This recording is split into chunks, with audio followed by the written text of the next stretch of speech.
Вкусно! Трпе Инвест Охрид.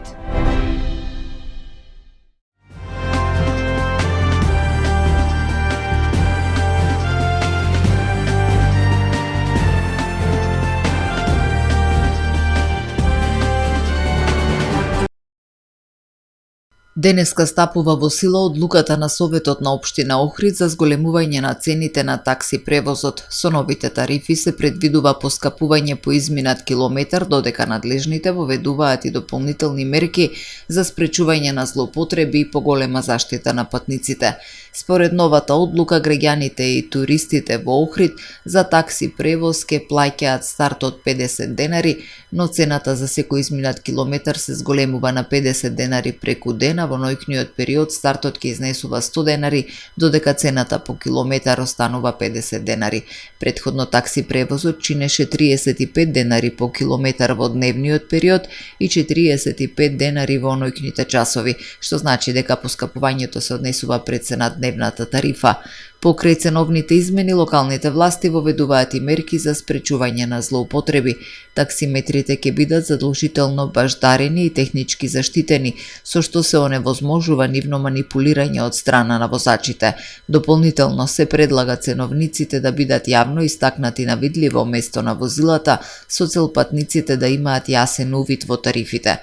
Од такси компаниите кои работат согласно прописите велат дека ваквите мерки се неопходни, бидејќи нелојалната конкуренција и практиката на договарање на цени со патници наместо користење таксиметар сериозно го нарушуваат угледот на Охрид како туристичка дестинација. Општина Охрид го заврши проектот за визуелна унификација на урбаната опрема, со што градот добива посовремен и поуреден изглед. Во рамки на активностите заменети се вкупно 290 огласни табли на улиците Цар Самуил и Коста Абраш, на градскиот плоштад долж Свети Климент Охридски, како и во старата чаршија на улицата Гоце Делчев. Градоначалникот Кирил Пецаков упати благодарност до занаетчиите, трговците и угостителите за поддршката во реализацијата на проектот, нагласувајќи дека со ова Охрид добива лик каков што заслужува.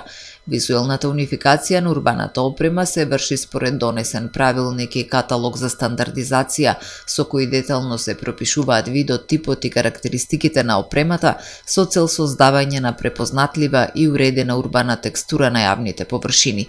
Целта на локалната самоуправа е да воспостави долгорочен ред и естетика во урбаното уредување, што е особено важно за туристички град како Охрид. Основниот суд Струга повторно донесе ослободителна пресуда за двајцата лекари во случајот со родилката од Дебар која при породување во Струшката болница остана без 3 органи. Случајот се врати во судница, откако апелација ја потврди затворската казна за првообвинетиот Мухамед Асани, но побара да се разгледаат и оценат доказите за второобвинетиот специјализант Блертон Асани и трето обвинетата докторка Лилјана Јовановска. Според судијата, во доказите нема одговорност кај останатите лекари. Вештите лица беа повикани на расправата, прашани и од обвинителство и од одбрана во неколку наврати да кажат дали има било каков пропуск на 20 обвинети што може да се доведе по причинско-последична врска со штетата, и вештите лица категорично остана на ставот дека нема одговорност, со што не е оставен никаков простор за некаков сомнеж што би довел до утврдување на некаква поинаква фактичка состојба. Према тоа, судот повторно одлучи 20 обвинети Блертон и Лилјана да бидат ослободени од одговорност. Адвокатот на оштетената смета дека вина и одговорност има кај сите лекари. Останува апелација да ја потврди или преиначи идентичната пресуда на Струшкиот суд. Сметам дека и второ и трето обвинета имаат учествувано во создавањето на штетната последица.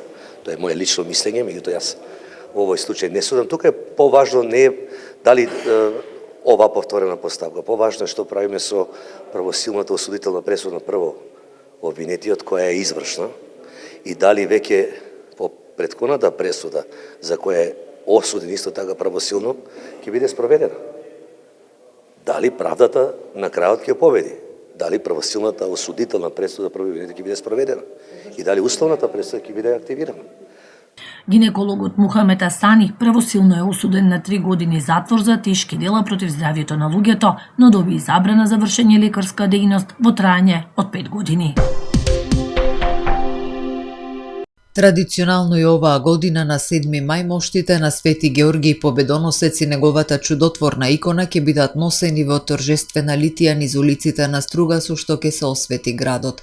Според Дебарско-Кичевската епархија, моштите на светителот од манастирот во Рајчица свечено ќе бидат пречекани во 13 часот во храмот Свети Георгиј во Струга, каде верниците ќе имаат можност да се поклонат.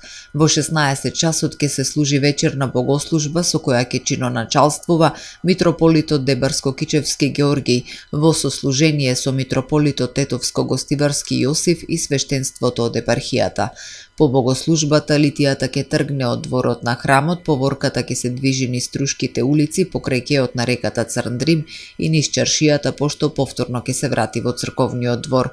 Литијата ќе ја предводи церемонијално полициско возило како символ на чествување на светиот великомаченик Георгиј како покровител на полициските и безбедносните сили. Зад него ќе дефилира коњаник облечен во римска трибунска воена облека, кој ќе носи палмова гранка како символ на мирот и ќе има улога на најавувач на процесијата. Централно место ќе има раскошно украсениот цветен епитаф со честните мошти на Свети Георгиј и чудотворната икона носени од четворица угледни граѓани. Новина оваа година е учеството на членовите на културно-уметничките друштва Илинден од Струга и Дримкол од Вевчани, облечени во традиционални народни носии. Потоа ќе следуваат свештенството и архиереите во празнични одежди, како и градскиот дувачки оркестар на град Скопје и оркестарот на Државното средно музичко училиште Тодор Скаловски Тетоец од Струга, кои ќе изведуваат празнични химни. Традиционално во литијата е покането да учествува и монаштвото од манастирите во епархијата, како и целата Македонска православна црква. Годинава манифестацијата ќе има хуманитарен карактер, при што собраните средства ќе бидат наменети за лица на кои им е потребна помош. По завршувањето на литијата во дворот на храмот ќе биде организирана културно-уметничка програма. Фитнес фактори ви донесува метео. Во Охрид денеска имавме променливо облачно време со сончеви периоди. Дуваше слаб до умерен ветар од јужен правец, а максималната дневна температура се искачи до 21 степен. Утре во Охрид времето ќе биде променливо облачно со услови за повремен локален дожд, ќе дува слаб до умерен ветар од јужен правец. Утринската температура од 8 степени, а максималната дневна до 21 степен. Температурите во Македонија утре ќе се движат во интервал од 6 до максимални 26 степени. Следува период на променливо облачно време со повремени врнежи од дожд. Наместа ќе биде нестабилно со пороен дожд и грмежи. Во петок и во сабота на повеќе места се очекуваат поинтензивни процеси со пообилен пороен дожд, грмежи и засилен ветар. Утринските температури ќе бидат во пораст, а дневните до сабота ќе се задржат пониски.